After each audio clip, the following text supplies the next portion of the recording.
안녕하세요. 자칭 K리그2 매니아 리영섭입니다.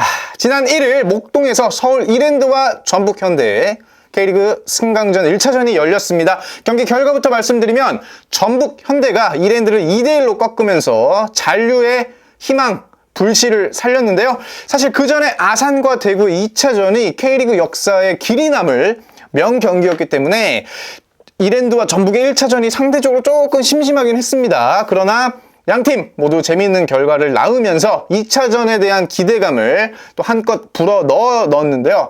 자, 간단하게 1차전 제 방식대로 나름 리뷰를 해보자면, 사실 K리그를 즐겨보시는 많은 분들이 그 팀의 강등을 간절히 원하고 있습니다. 저 역시 작년 수원에 이어서 올해는 또 전북이 강등을 당한다면 우리 K리그2의 또 흥행을 불어넣지 않을까라는 기대감을 갖고 있었는데, 역시 이랜드가 했다라는 생각을 또 하게 되었는데요. 이게 무슨 말이냐면, 제가 이랜드를 언급할 때 항상 이야기했던 게 뭡니까? 이랜드는 좀 해줘야 될 때 해주지 못해요. 그러니까 이겨야 되는 경기에서 항상 이기지 못하고 꼬꾸라진단 말이죠. 그게 이번 1차전에서도 여실히 드러났는데, 이랜드가 홈에서 이 전북을 잡지 못했다는 거는 2차전 전북 원정에서 가시밭길을 걸을 수밖에 없다라는 뜻과 일맥상통합니다. 아산이 대구를 홈에서 4대3으로 꺾었음에도 불구하고 대구 원정에서 굉장히 힘들게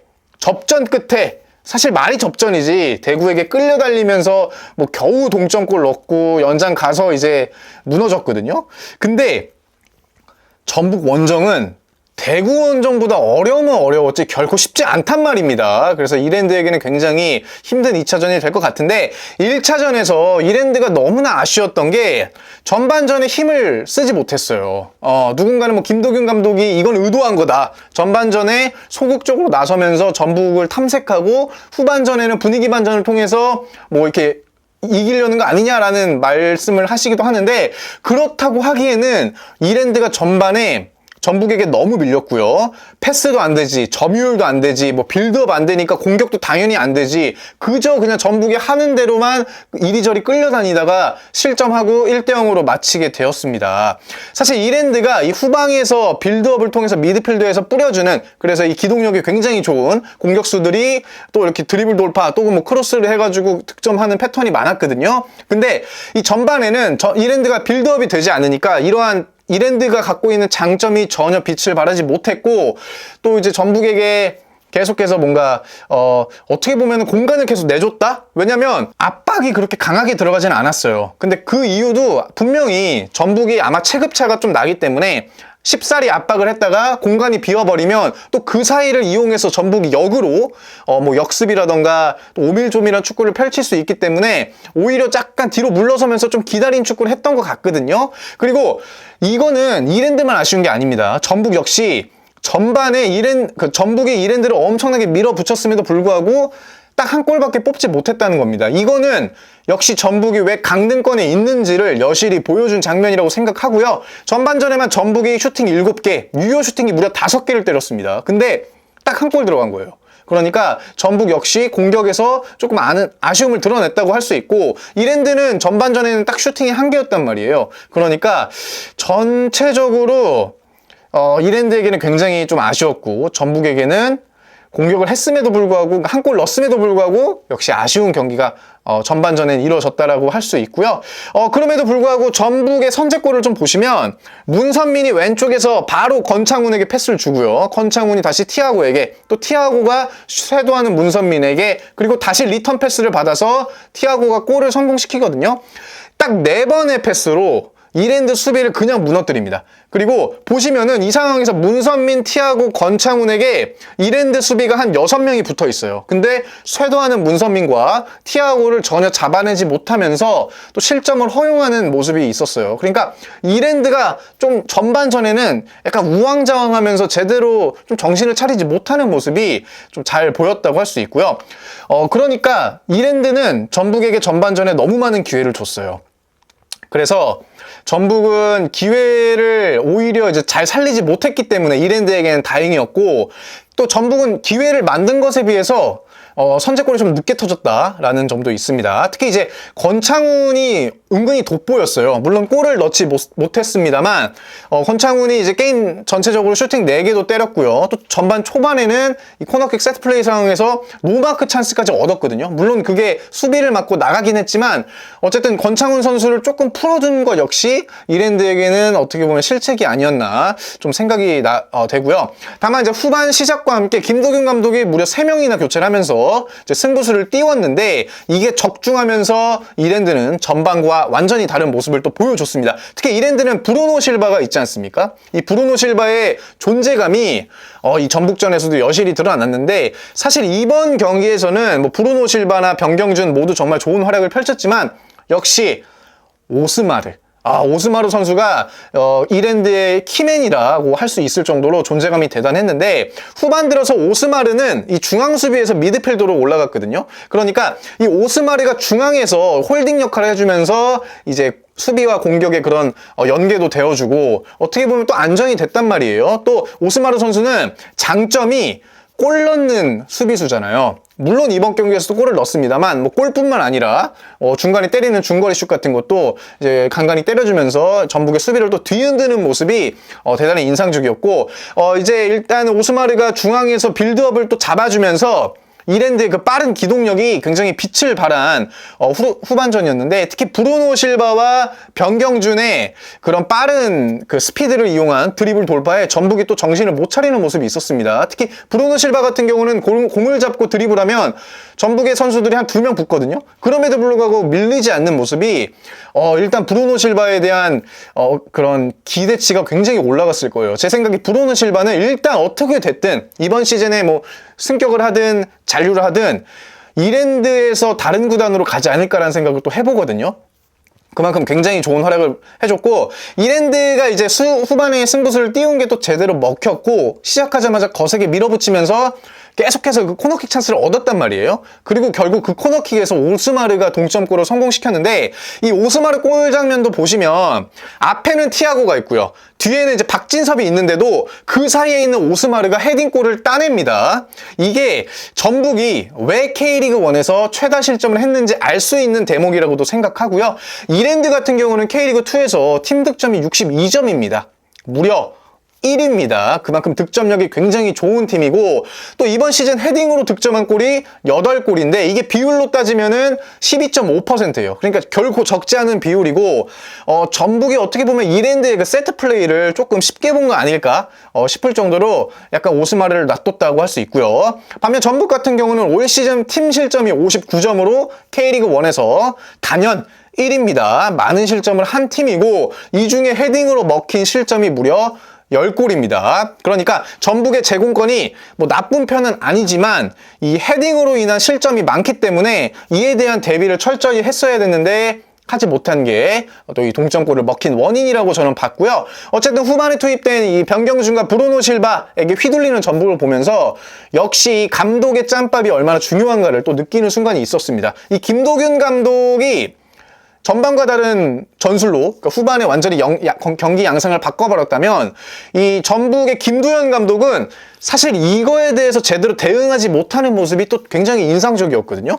이랜드가 이 동점골 이후에 계속해서 전북을 압박합니다. 그리고 아쉬운 점은 공격에서 마무리를 제대로 지어주지 못했어요. 오죽하면은 이제 오스마르가 때린 중거리가 후반전에서 가장 인상적이었겠냐 싶을 정도였거든요. 그러니까 공격을 3명이나 뒀는데도 불구하고 어쨌든 공격에서 골이 나지 않았다는 거는 1차전에서 이게 두고두고 좀 아쉬운 부분이라고 할 수 있고요.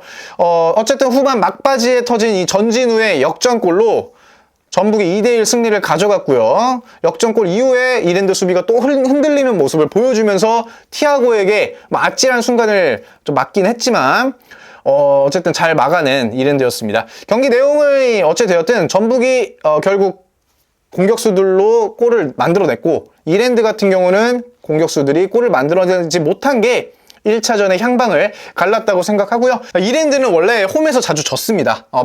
정규 시즌 마지막 홈 경기도 전남한테 0대4로 패배하면서 2위에서 3위로 떨어졌거든요. 근데 전북과의 경기에서 1대2 패배? 이건 오히려 이랜드가 잘했다고 볼 수 있어요. 오히려 이랜드는 홈보다 원정에서 강합니다. 올 시즌 18경기에서 9승 4무 5패, 득점은 35점, 실점은 19점이거든요. 그러니까 이 원정에서 유난히 강한 게 이랜드라고 볼 수 있고, 반면 전북 같은 경우는 올 시즌 홈에서 6승 8무 5패. 조금 애매해요. 근데 우리가 아산과 대구 경기를 보시면 아시겠지만 뭐 홈에서 어떻고 원정에서 어떻고 이게 또 의미가 없는 게, 승강전은 딱 그 두 경기에서 얼마나 그 집중력을 잘 발휘하고 그 수많은 팬들 앞에서 압박감을 잘 떨쳐낼 수 있느냐, 이게 중요한 것 같거든요.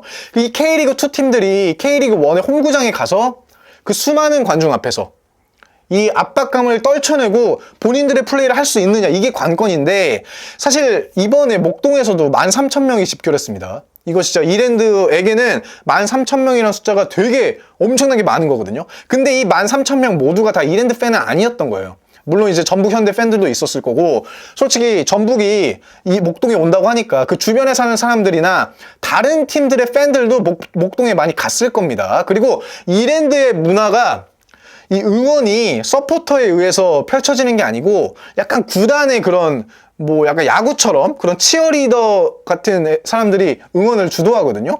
근데 이게 원정으로 갔을 때도 과연 똑같이 할 수 있을까? 그러니까 다른 팀들의 문화, 응원 문화와 좀 다르기 때문에 원정에서 좀 심심하단 말이에요. 그리고 이 전주성이라고 하는 전북의 홈 구장에 보통 한 18,000명 정도 오는데, 이거 2차전은 마지막 경기이기 때문에 더 많은 팬들이 오지 않겠습니까? 이 전북은 또 목동, 그 이랜드와 다르게 거기에 오는 대다수의 팬들은 사실상 전북 현대의 팬이라고 할 수 있어요. 왜냐면 수도권이 아니기 때문에 거기까지 가기 위해서는 사실 좀 많은 경비가 필요해요. 그렇기 때문에 전북 팬들이 아무래도 많을 수밖에 없고, 또 그들이 쏟아내는 응원에 과연 이랜드 선수들이 주눅들지 않고 자기들의 플레이를 펼칠 수 있을 것인가. 저는 이게 2차전의 관건이라고 보거든요. 왜냐면 아산도 그랬고, 이 대구가, 그러니까 물론 대구가 홈에서 뭐 괜찮은 경기라고 보였다고 쳐도 그런 영향력도 있지 않을까. 왜냐면 모든 사람들이 다 대구를 응원하는데 그 속에서 정말 얼마나 그 많은 압박감을 느끼겠어요. 그러니까 이랜드 역시 이번 전주 원정에서 또 그런 비슷한 압박감을 느끼지 않을까라는 생각을 해보고요. 이번 1차전에서 조금 전북에게는 의아했던 게, 일단 김두현 감독이 후반에 이랜드에게 너무 밀려버리니까 김진규를 빼고 김하준을 넣습니다. 그러니까 공격을 빼고 수비를 넣어요. 근데 문제는 그때 당시 스코어가 1대1이에요. 그러니까 비기는 상황에서 공격을 빼고 수비를 넣으면서 약간 잠그는 느낌으로 가거든요. 근데 아무리 이게 원정이고 뭐 1차전이 또 중요하긴 한데, 전북과 이랜드의 체급 차이가 있는데 어떻게 K리그2 팀을 상대로 비기는 전술을 가져갈 수 있는지, 저는 이게 조금 의아했어요. 그러니까 1차전에서 차라리 이겨버리면 2차전 홈에서 좀 더 편안하게 갈 수 있는데, 이랜드가 너무 거세게 나와버리니까 야, 어차피 지지만 않으면 돼 라는 마인드로 수비를 넣어버린단 말이에요. 물론 이제 전진우의 골로 2대1로 승리를 가져가긴 했지만, 이런 좀 부분이 저는 김두현 감독에게 조금 아직도 의문이 있다는 거고, 반면 김도균 감독은 노련합니다. 전반과 다르게 후반에 3명을 바로 과감하게 투입하면서 흐름을 바꾼 것은 물론이고, 이 선수들, 이랜드 선수들이 연령층이 좀 낮기 때문에 경험이 조금 적어요. 그러나 선수들의 경험이 낮을지언정 이 감독의 경험은 굉장히 높거든요. 반면 전북은 선수들이 경험은 많은데 감독의 경험이 낮아요. 그래서 과연 이 감독들의 전술 싸움에서 어떻게 될지도 2차전에 또 관건이라고 할 수 있습니다. 저는 김도균 감독이 분명히 2차전에서는 어떤 자기들이 이길 수 있는 점수를 무조건 들고 나올 수 있을 거라 생각하거든요. 근데 김두현 감독이 이걸 얼마나 효율적으로 막아낼 수 있을지가 또 이제 대단히 궁금하고요. 솔직히 말씀드리면 저는 전북이 질 것 같진 않아요. K리그2를 즐겨보는 입장에서 이랜드가 굉장히 좋은 팀인 건 맞습니다. 안양이 물론 우승을 했지만 밸런스를 놓고 본다면 저는 이랜드의 공격과 수비 밸런스가 굉장히 좋다고 생각하거든요. K리그2에서는 이랜드가 아주 날카로웠어요. 근데 전북은 그게 아니기 때문에 지금 강등권에 있는 거잖아요. 그래서 만약 전북이 이 1차전 2대1 승리, 그러니까 1점차 승리를 가져가기 위해서 수비적으로 나선다, 이러면 그냥 경기 내내 이랜드에 끌려다니는 거고, 어설프게 공격을 한답시고 이렇게 볼 돌리다 보면 아마 이랜드에게 후반전에 당했던 것처럼 저는 충분히 당할 수 있다고 생각합니다. 왜냐면 이랜드 브루노 실바, 변경준, 김신진, 뭐 이준석 같은 선수들이 진짜 기동력이 상당히 빨라요. 그렇기 때문에 전북의 전북의 수비들이 충분히 당할 수 있다고 생각하는데, 그럼에도 불구하고 이랜드 역시 전북의 뭐 문선민, 김진규, 티아고, 이승우, 뭐 이영재, 뭐 안드리고 이런 선수들에 대해서 과연 얼마나 효율적으로 막아낼 수 있을까라는 의문점도 분명히 있습니다. 그 전북의 선수들이 올 시즌의 폼은 안 좋지만 그래도 이름값이 있기 때문에 해줄 때는 해줄 수 있는 선수들이거든요. 그래서 이들을 얼마나 잘 막아내느냐가 또 2차전의 관건이 아닐까 생각하고, 전북에게는 분명히 이번 2차전이 쉽지 않은 홈경기가 될 것 같습니다. 그래서 좀 기대가 되긴 하지만, 그래도 제가 거듭 말씀드리지만 이랜드는 중요한 순간에 꼭 넘어집니다. 그거를 제가 올 시즌 굉장히 많이 봐왔기 때문에 역시 전북의 승리를 점치는 바인데요. 게다가 또 전북이 오히려 이 아챔이 일정이 중간에 껴있어요, 이번 주에. 그래서 아챔 원정 갔다가 이번 주 또 주말에 바로 전북에서 경기를 치러야 된단 말이에요.